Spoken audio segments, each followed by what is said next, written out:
I'm Leo Walder for KitGuru, and this PC here is the PC Customiser XSplit Streamer Pro X. And what we have going on here is Ashes of the Singularity running at 4K, just to demonstrate that, as if we didn't know, a Kaby Lake powered PC with a GTX 1080 can indeed play games at 4K. I know this is a statement of the obvious, but seeing is, confirmation, as opposed to believing, because you already know this. So, PC Customiser has 4 PCs in this range: XSplit Streamer Essentials, Streamer Pro, Streamer Pro X. This is the top of the heap, and it has all good stuff throughout it.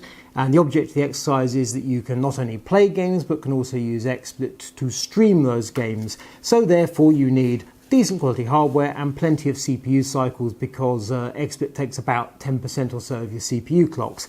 So the Kaby Lake is overclocked to 4.8 gigahertz, and it uses some fairly conventional, very conventional settings actually.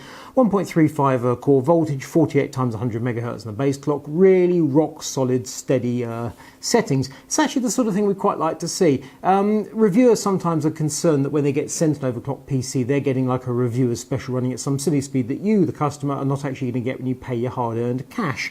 In this instance, 4.8 is really, really reliable. 4.9, maybe 5, can get a little bit shaky. 5.1, realistically, they picked a really good processor, and we all know this. 4.8, happy. Goes fast, bit more than stock, and that gives you the extra 300 megahertz to drive XSplit without losing out, and everyone's a winner. Pricing is a little bit less than I expected. This PC comes in just over the £2,000 mark, 2,051 including VAT. I first thought it was going to be 2,300, 2,400. That's because I was expecting a 1TB SSD. In actual fact, I got a 256GB SSD plus a 2TB hard drive, which is absolutely fine, because it means all your good stuff runs off the SSD and then bulk storage for the hard drive. All absolutely fine, and just as you would expect. And as I say, here we go, Ashes of the Singularities hooning along. Okay, that's given me some more space to work. The PC Customiser has all the feel of a system that's come from a small system builder. So, for example, we get a retail motherboard box which has some various bits and pieces inside, and the PC came in the box for the NZXT S340 case. Those various bits and pieces include the bump about that S340. Some sort of lanyards for clipping on some credentials if you're going to a LAN party or some such event, a PC Customiser mouse mat, and a business card that tells us that your PC was built by Andre. So good work, Andre. Tidy job. Taking a tour around the PC, a couple of things sort of grabbed the attention.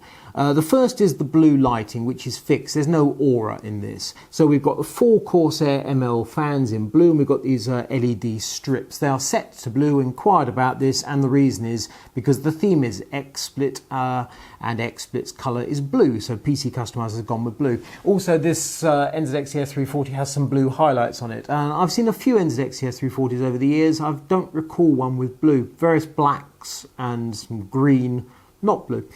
So there we go, which is absolutely fine. And also the XSplit theme probably actually explains that relatively low overclock, because of course XSplit uses X.264, and you want to have a rock solid processor to make sure your streaming is without problem. After all, if it's an XSplit streamer and it occasionally drops frames, that would not be great.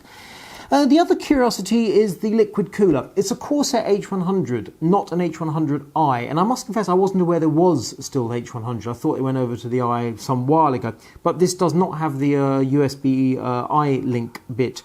So you cannot control it with the Link software. The speeds are what they is, and the 2 fans have been plugged into on the Corsair have been plugged into the motherboard and are running at 1350 RPM. The other 2 fans, the case fans, are running about 500 RPM, and to my mind, that's the 2 on the Corsair is a tad on the high side. It's a little bit noisy for my tastes, but I have to say the cooling is very good, and clearly that is the priority. So I'll let it slip.